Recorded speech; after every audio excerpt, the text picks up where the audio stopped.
अरब अली ने भी नाल सोने कपड़े पाने ने किन्ने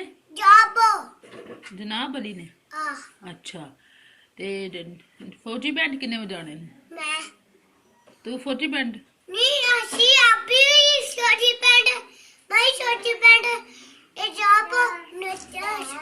अच्छा तुसी ये सारा टोला है तुहाडा ही बन जाना फौजी बैंडा दा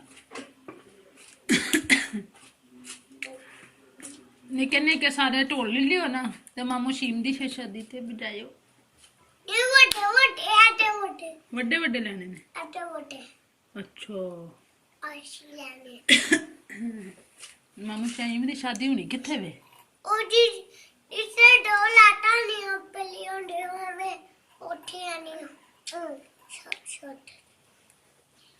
उत्थे होनी है तुम जाना है तू ना आ जाई तू ना आ जाई क्यों तू फौजी बैंड बनना है छोटे बच्चे नहीं बनते छोटे बच्चे नहीं बनते